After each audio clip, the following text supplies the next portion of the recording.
Alright, so respiratory rate. Your respiratory rate. What goes along with your respiratory rate? Now, in adults, we breathe about 12 to 20 times per minute, okay? That's really just normal, that's like the standard, right? With pediatrics, they breathe faster. They breathe faster because their lungs are not as big as ours. Their lungs are really tiny, right? So how many times does it really take to expand a small lung?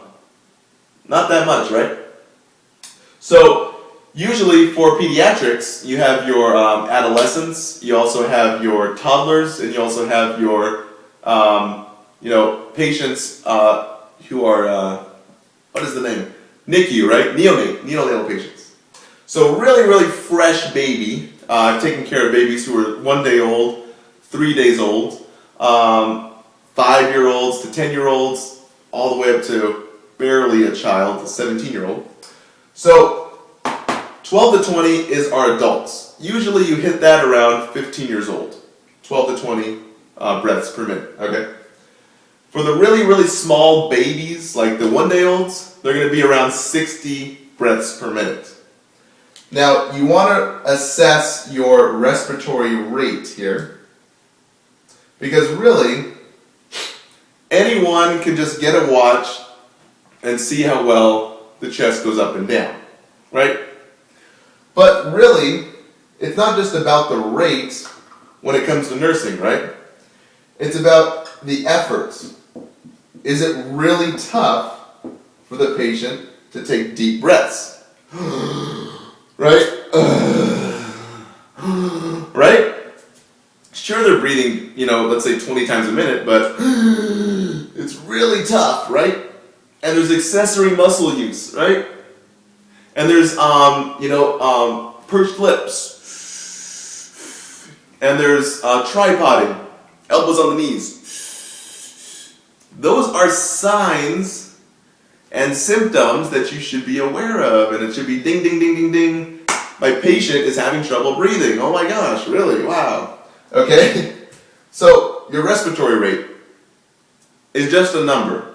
But in nursing, we want you guys to go deeper.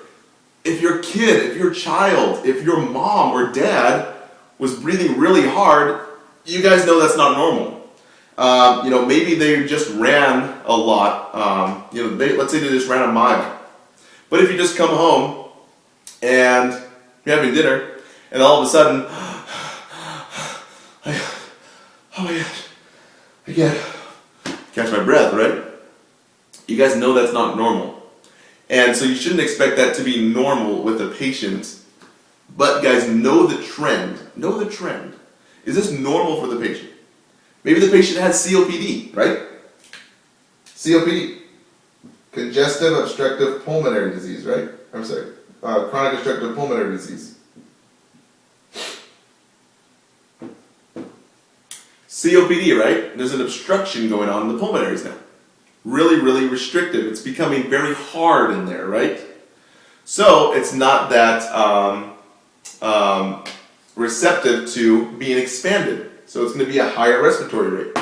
So it's not going to expand really good and relax really good. Expand really good and relax, right?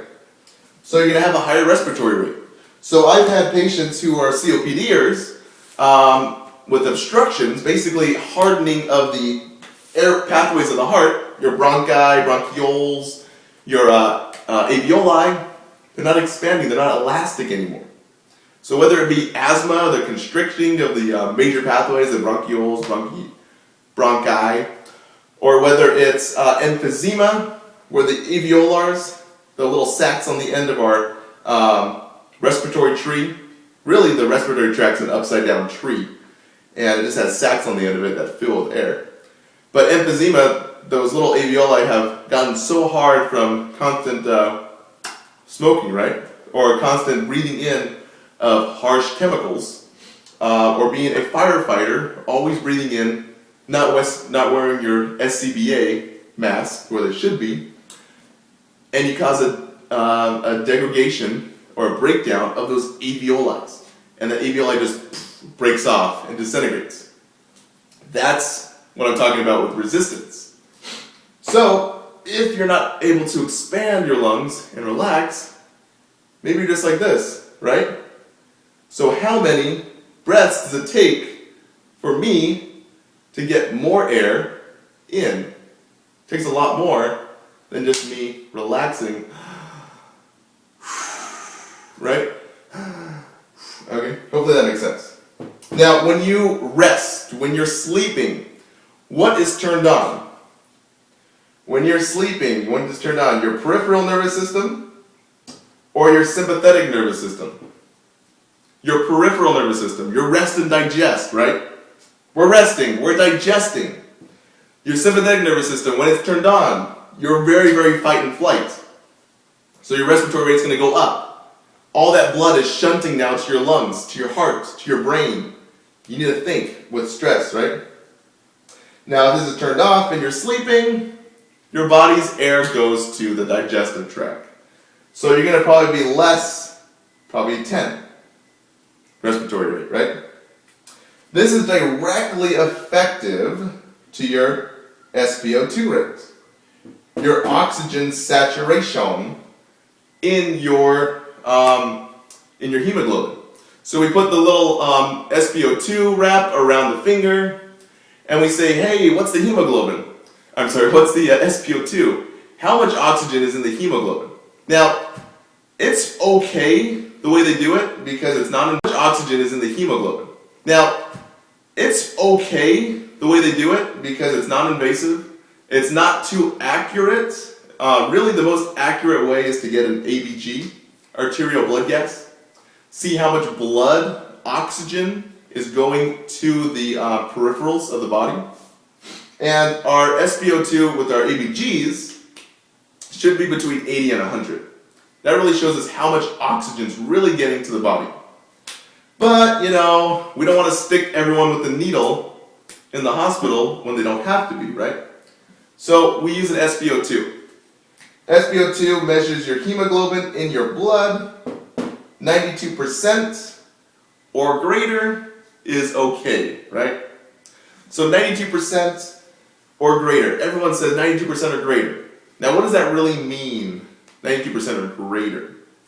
If your patient is cyanotic, has blue around their lips, blue gums, right? Blue fingers, blue lips. What does that mean? That means there's no oxygen, right? They're having trouble perfusing.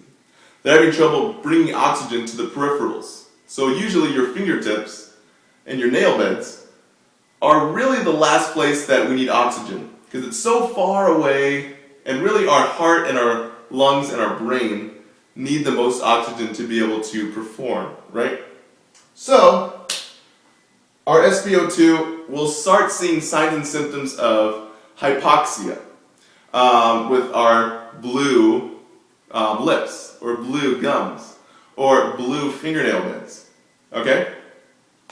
That blue just says there's no oxygen being perfused. So we'll take a pulse ox, and usually if it gets below 92%, we'll throw them on 2 liters of oxygen, okay? And we'll say, okay, what happens now? 2 liters, nasal cannula. The patient's still not improving. Now we're down to an 88%. Holy crap. Call the code blue, right? So now we're down to an 88%. Still not working. We're going to titrate our oxygen up. We're going to put them on our max, our 6 liters nasal cannula via the nose, right? Still not working. We're still hovering around a 90. And we're checking the doctor's order. The doctor's order says, make sure to keep it above 92, right? And titrate your oxygen. And we're like, holy crap, I can't do that because I already maxed out, right? So we put them on a simple mask, okay? So simple mask is next. And we check the orders and we check the patient's chart and history, and we're like, hey, the patient doesn't have any COPD because I know I can turn off his respiratory drive if we give him too much oxygen, and we'll turn off that, basically put him in a hypoxic drive where we overload his body with oxygen and we turn off his respiratory drive, his function to breathe. So just don't give too much oxygen to a COPDer, okay? check your hospital policy. So let's say this patient doesn't have COPD. 90%, put him on a simple mask, 5 to 10 liters, still not working. We put him on our last resort, okay, as a nurse.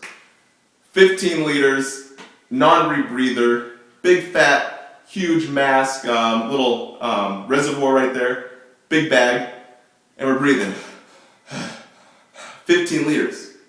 Patient's still not compensating. We're like, holy crap, dude. 90% still on 15 liters? Let that run for a little bit. We come back in 15 minutes. Patient's now at 89. Holy moly. So we call the doctor. Doctor, we need a order for a BiPAP machine.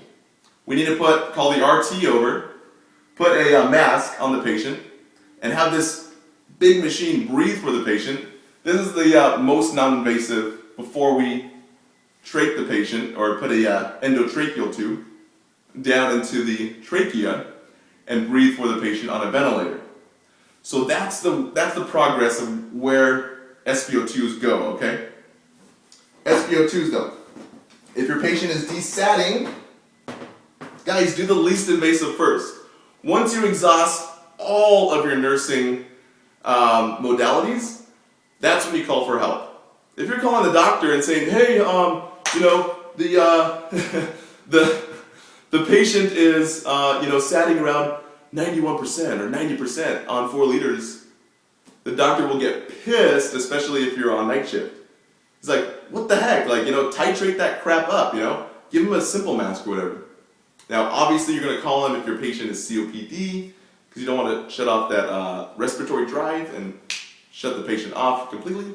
But, guys, just know your nursing role. Know what you can do for your patient to make things better, okay? So hopefully you guys enjoyed this. Go to simplenursing.com to download all your free stuff. And I really love doing this. So